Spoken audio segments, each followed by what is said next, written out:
familiar to you, Cliff. Listen, Cliff, I like Oprah Winfrey. She's been on pretty much a public figure for some time. So most of her viewpoints are pretty much out there. We know what kind of person she is. We know what she likes. We don't know what she don't like.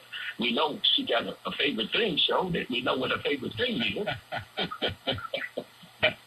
But the people who like Oprah and Winfrey, I think they don't know too much about what her specific policies would be. We didn't know what Donald Trump's policies were, other than that he was a racist and didn't like blacks and Mexicans. But that didn't stop him from getting elected. But in the case of Oprah, I think a lot of people are attracted to what they believe are her righteousness, her sense of fairness, her intelligence, and what they perceive to be her desire for all to be treated right.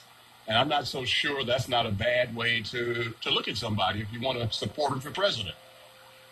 I think, and that's what I'm looking at. If I'm looking at the person's heart, and so because I think that's what we need to be going for today in our elected officials right now. How do they feel about humanity? How do they feel about their fellow Americans?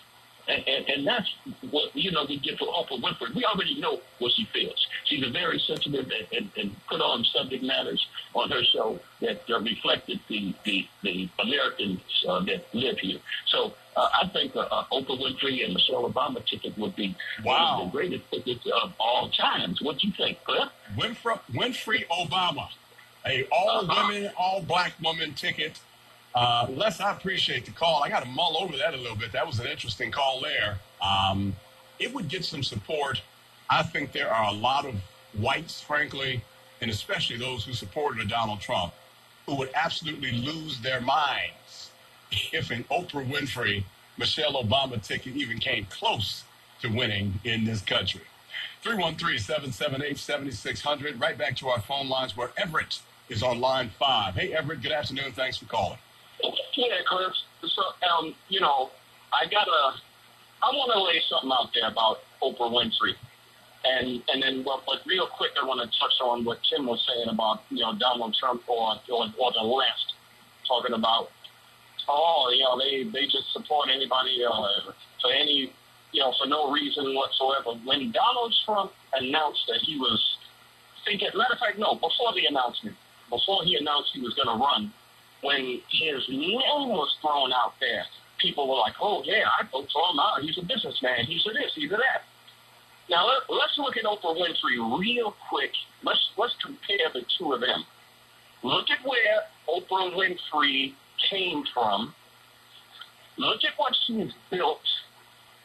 Look at what she has talked about on her shows. On the OWN network, this new one where she sits down one-on-one with different people, and then going back a few years before the talk show stopped. Look at the businesses that she built, like I said. Now look at Donald Trump. Look at where he came from. Look at what businesses he built. Oprah Winfrey never fought for Chapter 13, 7, any other chapters. The only chapter Oprah Winfrey ever did was add to her story. Oprah Winfrey is just as good a candidate for president as Donald Trump. What do you say, sir? I'm going to let you go on that. I will say this, and Everett, I appreciate the call a lot. Oprah Winfrey is probably 10 times more qualified than Donald Trump could ever be to run for president or to do anything. And I'm talking about business success. I'm talking about the caliber of person. I'm talking about intelligence, all of that. And so I don't include Donald Trump in conversations about who is a good candidate. I thought he was a bad candidate when he was a candidate. But the question now is, with all this Oprah 2020 excitement going on in the country, would she be a good candidate? Or do we need to start looking in different places for candidates for president of the United States? Maybe you don't like the governors and senators and Congress people who run. Maybe you think we need to go somewhere else. Maybe you need to think like the movie Head of State. Maybe we need to look at aldermen and council people to run for president. They're closer to the people. All right, let's go back to our phone lines. 313-778-7600 is the number. Keith is on line 1. And Keith, good afternoon to you.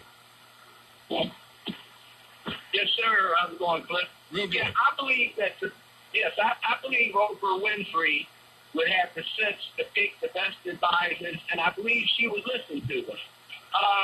On the Weight Watchers comment, in karate, with the proper focus and good placement of the strike, you could break teeth off at the gum line. I get your point, Keith. I appreciate that. We do not advocate violence here on the Cliff Russell Show. Even if we may think about it sometime, we do not advocate violence here on the show, and I'm going to leave it at that. Let's see what Al has to say about all that. Al's on line 6. Hey, Al, good afternoon, and thanks for calling. Yes, thanks for taking my call, Cliff. Now, Cliff, I want to engage you, because maybe I'm ignorant about something. Is not the United States of America a Judeo-Christian society based upon the principles of the Bible? Absolutely not. If you study Washington, Jefferson, any of the so-called founding fathers, they were adamant about the separation of church and state and saying that religion does not belong in the administration of government at all. Okay, so if that's the case, then even though they do separate them, I understand that comes between church and state. But those individuals who say that they should not be interwoven, they, at the end of the day, they actually go to a church, don't they? Or a synagogue. Or going mosque, to a whatever. church or going to a mosque or a synagogue does not mean that those beliefs or ideas or tenets that you accept in a church need to be imposed on government. In fact, I think the most devout religious followers believe the opposite, that their religion, that their beliefs, that their churches should be kept very separate from the government, because once you start mixing the two, you start trying to exert control and you approach a theocracy as opposed to the democracy we're supposed to have.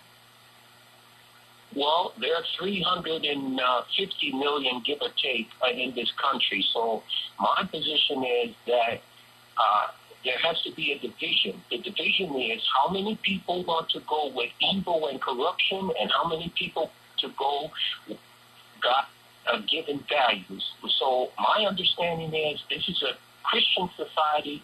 Their book says that their Bible, so either they're hypocrites through the week, and on Sunday they go to church and say that they believe in it, or they're just outright liars. Mm-hmm. Their book, their Christian Bible says, if my people would seek the face of God and they would turn from their evil, wicked ways, then God will show his grace on them, forgive them for their sins. Mm-hmm. So under Obama and Oprah Winfrey, what did they do? They changed men into women and women into men, homosexuality, lesbianism, all this here. So I don't want those type of people running this country. Okay, no, and let me leave it at that. Al, don't leave me, because I'm gonna stop at that statement right there. Are you suggesting that Donald Trump is somehow holier than an Oprah Winfrey or a Barack Obama, that he is somehow closer to God than others? I'm sorry, the reception is like cut off on and off. Can you hear me? Can you hear me now, Al? Can you hear me now? Am I clear? Yes. Am I clear? Good. So let me re-ask my question.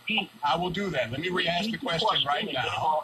I will answer it right. I will ask it right now. Let's make it real clear. Are you suggesting? Okay.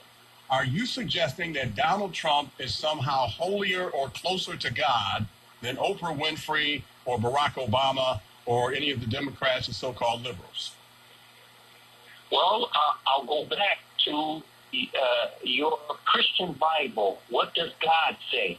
Does he say homosexuals and lesbians are worse in his eyesight? There are a whole lot of crimes in that Bible, a lot of sins other than homosexuality or sexual crimes that people can be guilty of, including greed, avarice, stealing, lying. Thou shalt not bear false witness. So let me go back to my question, which is a yes or no answer. I haven't heard the yes or no yet. Do you think that Donald Trump is somehow holier or closer to God than Oprah Winfrey, Barack Obama, or people cut from that cloth? And I repeat, Whatever God says. I don't want you to repeat what you said. That's a yes. That's a yes or a no. That's a yes or a no. What do you think? No, Do you think Donald Trump is closer to God? Just one moment. I don't want to be argumentative. Well, I've asked you. I've given you a chance to talk a lot. You somehow said that if you are looking at a future president of the United States, you want to go by the Bible, and I don't think that's a bad barometer at all. But then you went on to say that an Oprah or a Barack Obama or someone who supported homosexuality were running counter to God's will. And the question was between Oprah and Donald Trump. So it sounds like you're suggesting that Donald Trump is closer to God and the will of God than an Oprah Winfrey or Barack Obama, which is an incredible statement if you said that. And I've asked you a yes or no question. Do you think Donald Trump is closer to the will of God than an Oprah Winfrey or Barack Obama? I don't want to hear about anything other than a yes or a no right now. Well, I'm sorry to, and I apologize, but we'll just continue because I'm not going to give you a yes or a no. And I will agree with something that you said. Yes, you are sorry. We are just about at a break right now. Do I have time for another call, or should I take a break? I got time for another call.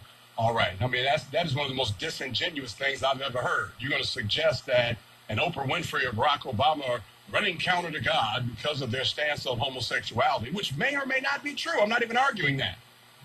But anybody who can fix their mouth to say that a Donald Trump is holier than anybody is confused. Donald Trump has lied more notoriously than maybe anybody in history. More proven lies than anybody in history. And the Bible says, thou shalt not bear false witness as well.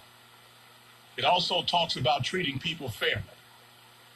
That is a crazy argument. But frankly, let's be honest. There were a whole lot of so-called evangelical Christians who supported Donald Trump on the basis of his relationship with God. One of the women in Mary got in trouble about that, saying she supported Donald Trump because he was the candidate who most represented Jesus. Are you serious?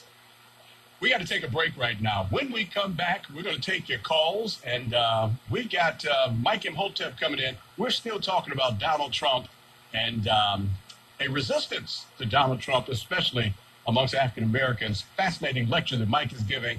If you're on the line now, though, that's right in line with what we're talking about, so we can talk to you too, and we'll be right back. This is 910 AM, the Superstation, the future of radio.